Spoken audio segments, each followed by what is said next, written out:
If we were accurate, we would find out that nobody's thinking about us. It's really they're thinking about themselves. Most of them are doing the same thing, trying to worry about how they come across and things like that. And that kills confidence for everybody.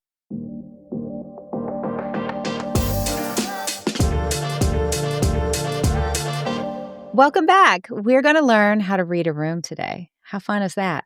If you've ever walked into a room and second guessed yourself, this episode is for you. Dr. Mike Bechtle breaks down how to stop overthinking, how to start reading the room like a pro, and show up with quiet, grounded confidence without faking a thing. You'll walk away with a simple mindset shift and a 4-step framework that'll change the way you lead, speak, and carry yourself everywhere you go. Okay, let's dive into the conversation with Dr. Mike. Mike, what's the one belief that kills confidence in a room? I think it comes out of comparison, Mhm. believing that other people are judging me. They're thinking about, he's not comfortable in this room. Builds confidence when we are worried about what other people are thinking. If we were accurate, we would find out that nobody's thinking about us. It's really they're thinking about themselves. Most of them are doing the same thing, trying to worry about how they come across and things like that. And that kills confidence for everybody. And one of the things, if I can find a way to get confident enough that I'm not thinking about me as much as I'm reaching out to other people, when I change that focus, the confidence issue is almost always taken care of. Do you think it comes down to maybe a combination of personality type and past experience? I mean, what makes us more likely to walk in a room and scan it and go, do I belong here? Am I okay? Is everything else smart? Is everyone else smarter than I am? What's going on inside of us that makes us get in our own way? Humanity is a big part of it because we all have that need to thrive and to survive. And it's like, is this a safe place to be? And I think we've all been in situations, whether it's extroverts or introverts, or we go into a situation not knowing what we're walking into. And usually the first thing we do is whatever catches our attention first. It's like, well, that looks safe or that doesn't look safe. And we narrow in on something that's happening and we miss what's going on in the entire room. And so to be able to do that, to know what's happening in the room by observation and things before I ever even say a word, it's like, let me stand back and just really think through what's going on here. What's the dynamic in this room? Because then I'm going to get more confident, more comfortable just because I have a better sense. I'm not just thinking about me. I'm looking at what's happening in that room and then how can I impact this room? Where can I go with this? And so one of the biggest things I think is just recognizing that God created us the way he did so he could use us the way he did. Now, going back to what you said about going into a room and basically getting a feel for it and knowing what is going on in the room, reading the room. I was just listening to a body language expert explain that what happens is we often will go into social situations, we'll feel uncomfortable, we won't feel safe, and we will go for the most comforting thing. We pull our phones out of our pocket. So, you can imagine us leaning up against a wall and scrolling. So our body language looks bad. Our body language tells our mind, I'm not feeling confident. I'm kind of leaning in on myself. And it was a little bit brutal, but she said it makes everyone in the room think you're a loser because you're just scrolling on your phone. So not only are you hurting yourself, hurting your chances of being able to connect with people in all those ways, as you just said, you're not taking the time to scope out the room and understand what's going on. Do you want to speak to that? Oh, I'd love to because I have actually come to a place where I don't take my phone into any kind of setting like that for that reason. Because we've just gotten so used to anytime we have a spare second, we're on our phone. I think that is part of it. You walk in, maybe loser's harsh, but I think it's accurate in terms of how we perceive people. And Mhm. we read body language. And if that's the body language, then we assume things that probably are not accurate about that person.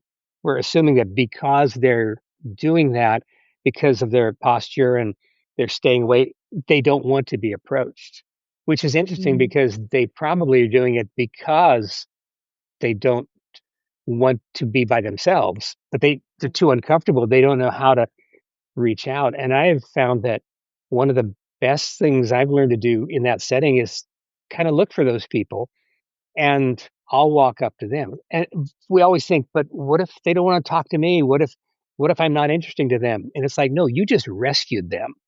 And you'll probably make their whole evening by the fact that you went over and just found some common ground and just made some connections and explored a little bit. I don't have to be interesting. I don't have to have a lot of things prepared that I can say that are witty or clever. I can just ask a couple of real simple things about them and maybe their connection to the event. And whatever they say, almost all the time, they just light up because somebody approached them. You took care of that, and now I have somebody that I can talk to. Plus, I get to pick the topics if I need to. But if I just listen, just really pay attention to those people, hear what they say, and then not come back with my own story quickly. I ask another question to go a little deeper. I love that. And something else that I love that you say confidence comes from competence. So, how do we stop doubting ourselves and start trusting our preparation? I think by doing it more than anything Mhm. else, because most of the time we don't think about preparation. I think most of the time it's like, okay, I've got to go into this event.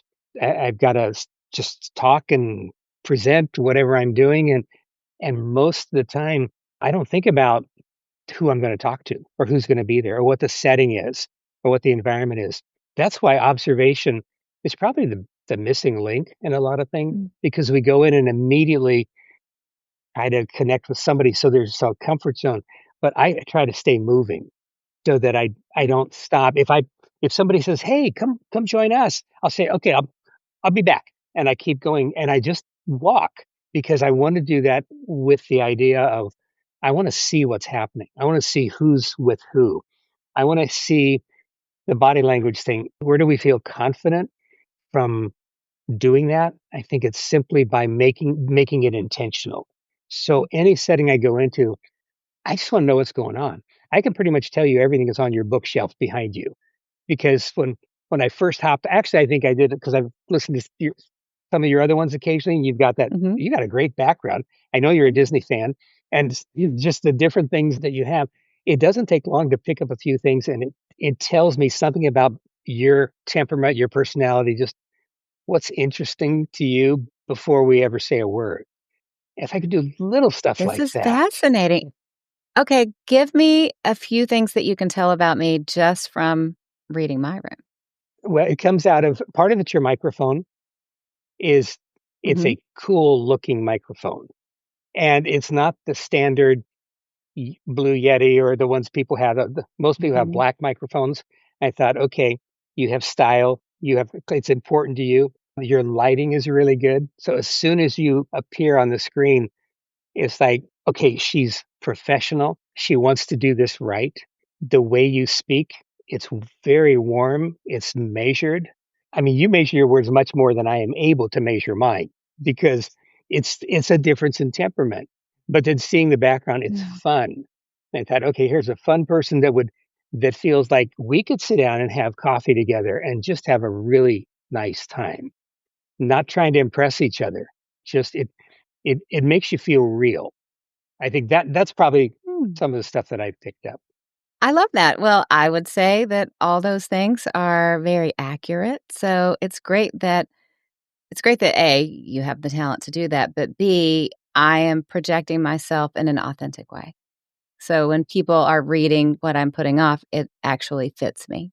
So I love that. And it's so interesting what you said about kind of walking the edges of a room, whether you're at a church picnic or a church gathering or a business gathering. I do that. I'm nervous in big groups of people I don't know. So I will have kind of a home base, but then maybe 2 or 3 times during say a 2 hour session, I will do a casual loop. I'll go to the food table and then I'll loop back around because to me, it makes me feel safer to know who all's here, what's going on, and I get the lay of the land. And for me, I have always looked at that like I was trying to mitigate my own social anxiety, but maybe I'm being a little more strategic than I knew. It sounds like you're being very strategic. because I mean, it does a couple things. It does give you a chance to pull out of whatever conversation you were in or whatever, and kind of regroup and say, okay, now what's happening, and the dynamics that Mhm. are happening here. Plus, if you just walk around the room, it gives you a chance to catch your breath, and especially for a more introverted, it's like, introvert doesn't mean I'm quiet. It just means that where I get my energy. And extroverts get energy from being in a group, and introverts get energy when they pull away from a group. And that it's someone said years ago, it's like extroverts are like solar panels. They have to be out where everything is happening, and that's how they get energized. And introverts are more like rechargeable batteries, where you have to plug your phone in at night so it can work really well the next day. But if it runs out of fuel, it runs out. It can't do anything. And I can have a Lamborghini or the best car in the world, but if it runs out of gas, it doesn't work. And so for me, those loops, those kinds of things, is just, again, it Mhm. doesn't take long. Just catch your breath a little bit. That's so smart. I love how you mentioned the difference between introverts and extroverts. For introverts, we just get energy by being alone. And I think sometimes people think an introvert means you're shy or you're awkward or all of those other things. No, it's just how you recharge. Now, another misconception I would love for you to jump into is how do people completely misread a room? I think it usually happens when they're not paying attention, when they're not being intentional. If I come in with my own stuff, then I'm projecting that on what's happening. I'm assuming that that person is a loser Mm. because they're on their phone. I'm assuming that somebody else is so outgoing that they wouldn't be interested in talking to me. So I'm misreading it because I'm looking through those filters that I have. My son and I went into, when he was probably 8 years old, we went into a sporting goods store, and we were trying on ski goggles. And I tried on a pair Mhm. that had blue lenses. He tried on a pair that had yellow lenses. And I saw a jacket on a rack across the room. I said, Tim, what color is that jacket? He said, it's yellow. I said, no, it's blue. And he looked at me like I'd lost my mind. He said, it is not, it's yellow. I said, no, it's blue. And I couldn't convince him that it was blue because he was seeing yellow. I was seeing blue. Took off our goggles. The jacket was white. So we didn't see the jacket the way it was. We saw the jacket the way we were. And so if I am going in with my ideas and my filters, and I'm not really projecting, but I'm looking through the lenses of how am I coming across, and I'm going to misread the room. I'm going to make assumptions that are not accurate. Mm. But if I go in with the idea that, okay, I want to see what's happening here. I want to be with a couple people tonight and see if I can just make a difference for both of us by having a conversation. And if I do that, it takes away my misconceptions, because I assume they were a loser. You go over and talk to me, you find out they're one of the most interesting people you've talked to in weeks. And so Hmm. I think that's usually where it happens, is the coming in without that curiosity and worried about how I come across. No, that's so smart. What's your four-step process for reading a room, and which step do people often skip? Well, we've covered a couple of them. The first one is that observation. Yeah. And I think Mhm. that's probably the one people skip, because Mm. we just plow right into, the first thing we notice, the first thing we see. It's like tunnel vision. Anything that catches our attention positively or negatively, that's what we're going to be focused on. And Right. that's a place to start. But I don't want to get caught there, because then you don't see anything else happening around you. And that observation, if I had to pick one and say, just do one thing differently, it's being intentional about observing.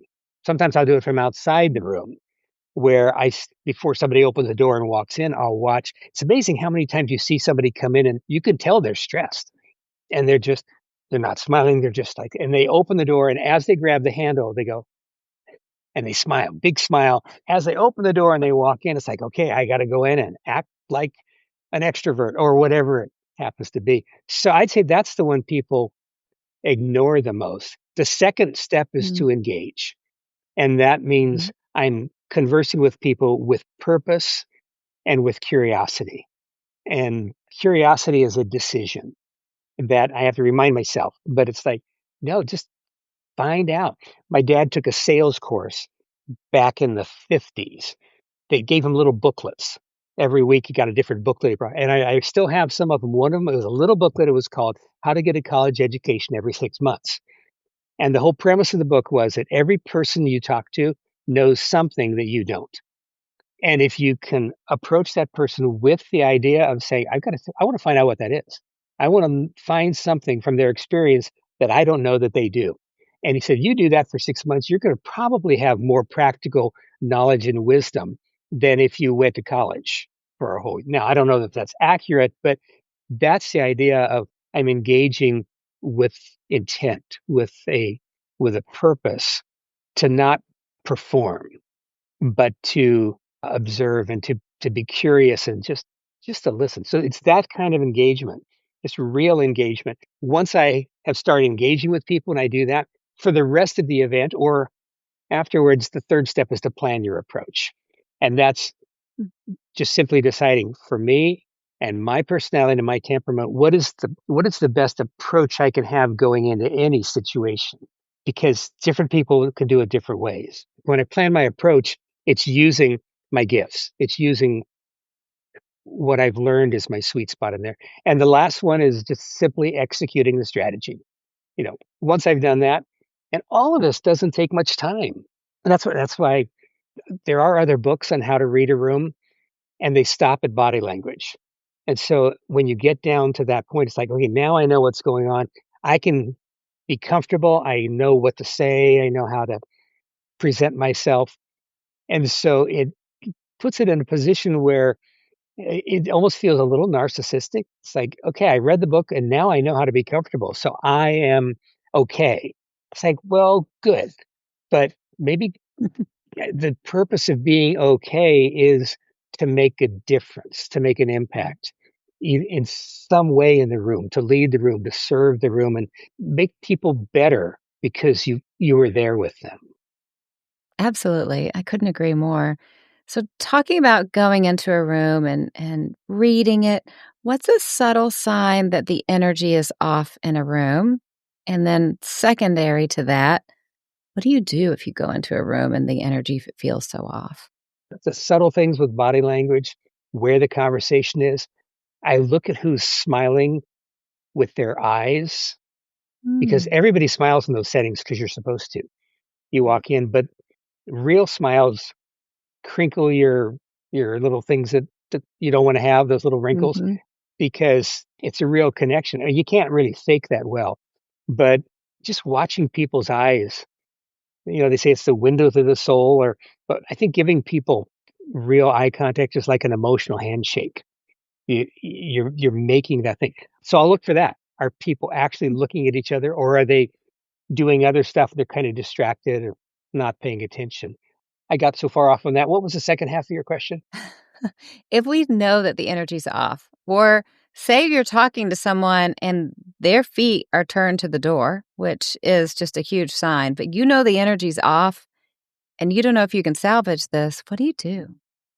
It's one thing if it's the whole room. It's one thing if it's an individual. If I'm talking Mhm. to you and I'm just sensing that you're not really engaged with where we're going, I will still make it a gracious conversation and wrap it up Okay. and even make a couple of extra comments.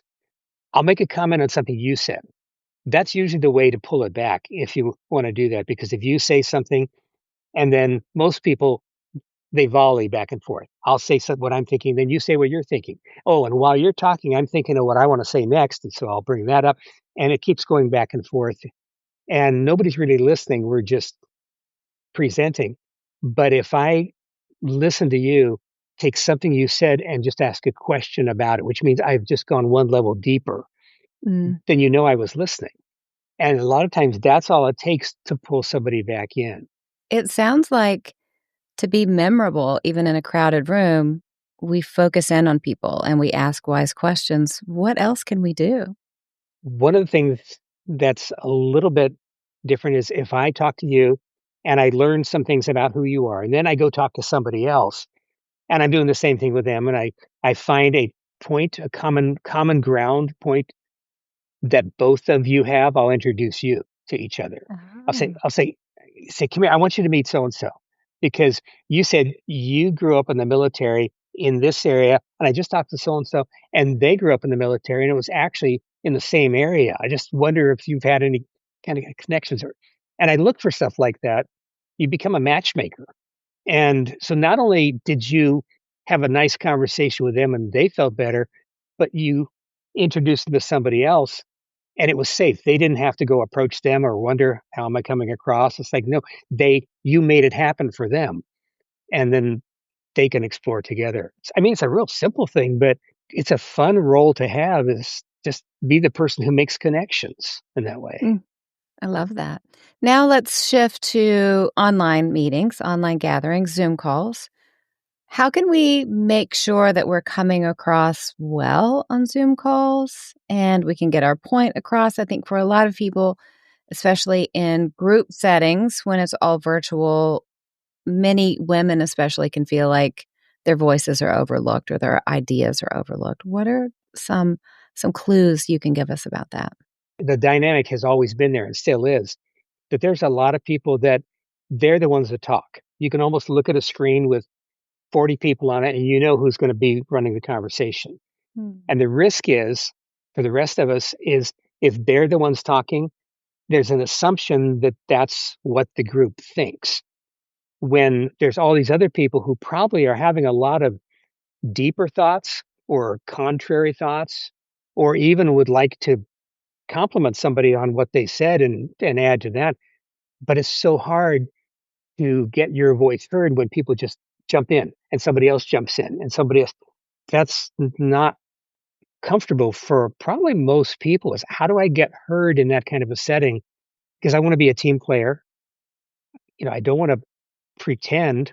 Few little things I mentioned coming in early so that you're one of the first ones there. You can greet a couple people. The lighting, make sure the lighting is good because most Hmm. people are in a pretty dark setting. Right. Um, Make sure gestures are high enough that they can be seen because a lot of people that gesture and you see these little bumpy things happening, but it's make gestures big enough so that they're higher where your face level is. To Smart. some people require that you have your cameras on all the time, and I try to avoid that because I do want to keep it on as much as I can, but I want to take breaks. Just a Mm. chance to not have people staring at you because when you're on a screen, somebody could click just you, and now your face is filling their screen. But that I don't know why they would do that, but that's creepy. Yeah. I mean, it feels that way. So just to take a break once in a while. I'm very careful not to multitask Hmm. because people know it, especially if somebody asks you a question and you get a little distracted, or if you're checking your email, or if you accidentally yell when you have a high score on whatever game you're playing. And but another thing I've learned to do is to if I do want to make a statement and I Hmm. don't know how to jump in, I just raise my hand and I just leave it up. And it's like most people are thinking, well, why don't you just say something? But if I put it there, somebody else, one of the talkers, will say, okay, it looks like Mike has something he wants to share. That's great. So raise your hand, make a smart, helpful statement. I love it. So before we walk into a room, what should we ask ourselves so we leave better, not just seen?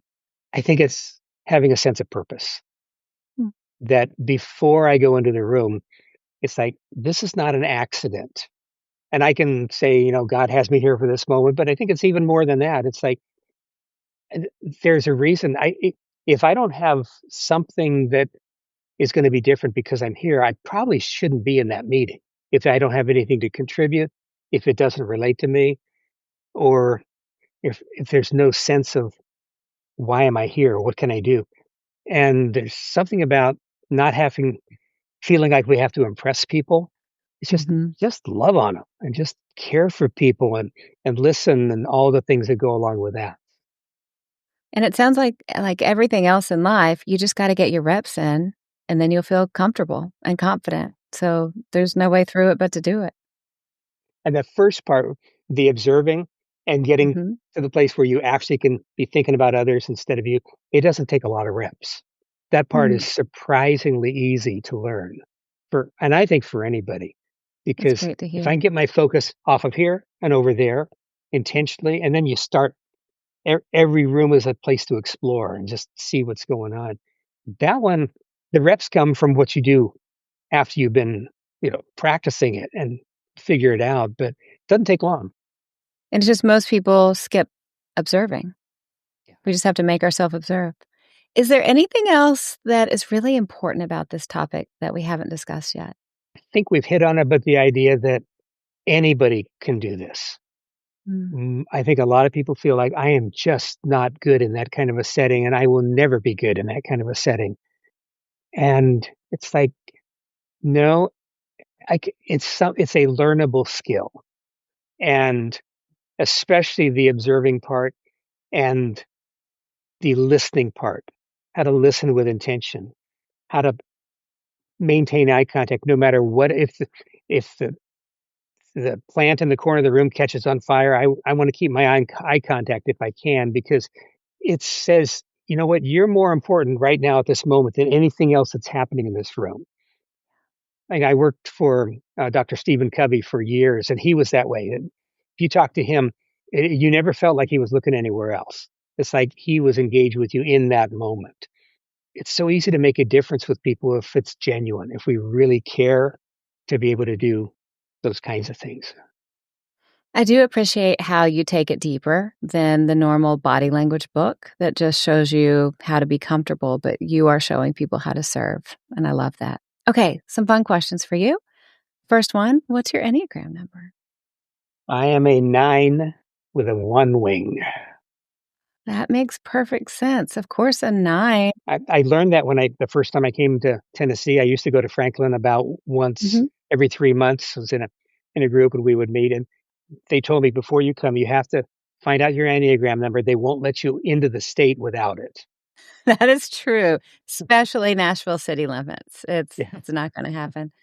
So that fits so well with your personality of going in and serving people. Nines are just a really special number, I think. Okay, I have to ask you what yours is. I'm a 7, and Huh, I wing 6 and 8. 6 in my personal life and 8 professionally. interesting. Mhm. Okay, that makes sense. Mhm. People often think I'm a 3, but I'm not driven to achieve. I'm driven for fun and options. Okay. Yeah. And you're driven by being at peace and bringing peace to others, right? Yeah. Yeah. Mhm. I love that. What about a TV show or a movie that you've seen lately? The 2 shows my wife and I watch, we're into American Idol, Mhm. and we love The Voice just because we just love good music. And, you're getting people that can really put it down. And so it's just fun to watch for that reason. There's a show called High Potential that Oh, I mhm, think it's Caitlin Olsen. It's like high intellectual potential. It's mhm. just it's a drama, but it's got the touch of comedy in it. But she was a cleaning person in a police station, and because of her observation, maybe that's why I like it. Her observation skills, she solves cases. They actually brought her on as a consultant because she can see things nobody else sees, and solve the crime and solve the cases. It's just a fun show. So Of course that's why you like it. Of I course, didn't that even think makes perfect sense. didn't even think about that. So those are probably, I mean, we don't watch a lot of others, but those are the 2 that we kinda level out on, so. That's great. What about a product that you've bought that's made you tell a friend that they need to buy the same one? Last Christmas, we bought, I think it was called an el it had the word elf in it, like a little elf, Mhm. gift wrap cutter. It's a little Ah. metal tube with a little Mhm, little blade in it, and you slip it mhm. over the wrapping paper tube, flip the edge, and then you pull it as much as you want, and you just push it across, and it cuts it. And it's like, where did that come from? But it's called a gift wrap cutter. We got it on Amazon, and, it's one of the best things we ever had because you don't have to get the scissors and try and get it straight and push the roll. Mhm. It's holding the roll and cutting off the piece that you pulled out, so. I did not know that that existed, but it's those little things that make life so much better. I love that. It's kind of like Mhm. the Scotch tape that's automatically cut for wrapping packages. Give me everything that makes wrapping better. I love that. Yeah, Uh, yeah. Final question. What about an app or software that you're using that makes life easier? Okay, now I've got to give away my idiosyncrasies. I love nature.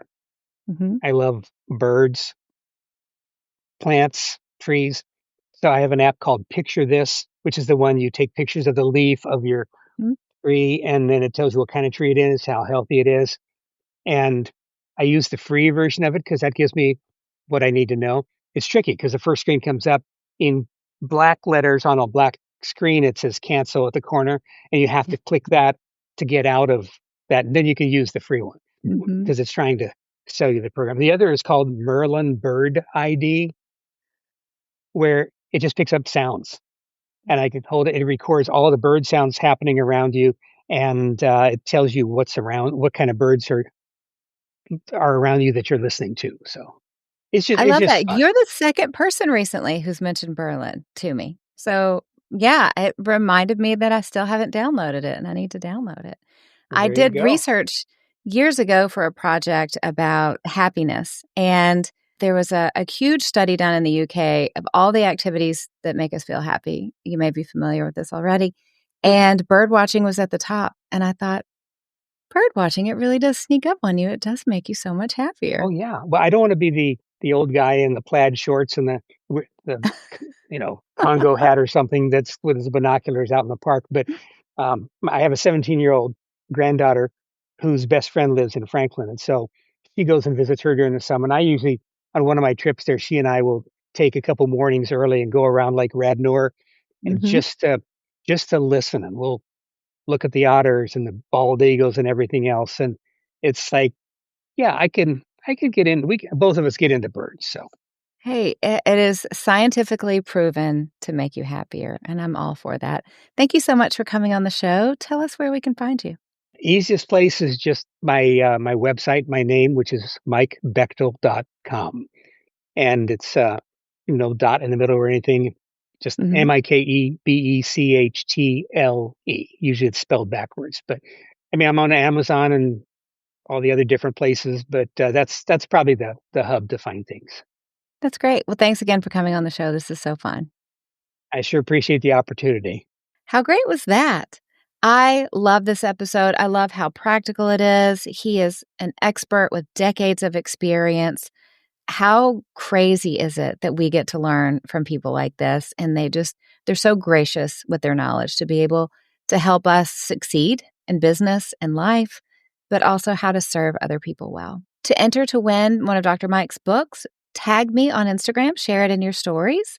If you are watching this on YouTube, thank you for watching on YouTube. Make sure that you're subscribed and leave a comment. And as always, I'm so grateful that we get to spend this time together every week. Thank you for investing in yourself. This week, you're investing in social skills, in your body language knowledge, in your ability to connect with other people, in your success at work, in your success in your relationships. These are the things that matter. These build a happy, wonderful life. So good job for making that investment. I believe in the gifts that God has placed inside of you. I believe in your dreams, and I know you're making an impact in this world for good. God has uniquely created you to stand strong and to bring something special to this world that only you can. I believe that you're capable of such amazing things because the Spirit of God lives in you. The dreams you have in your heart, they're there for a reason. God gave them to you, and He's going to give you everything you need to see them through. So it's my joy to get to coach you. It's my joy to cheer you on and remind you that with God, you have what it takes. So keep stepping up, keep showing up, and loving well because you know the truth. You cannot break a woman who gets her strength from God. I hope you have a great day, and I'll talk to you again soon.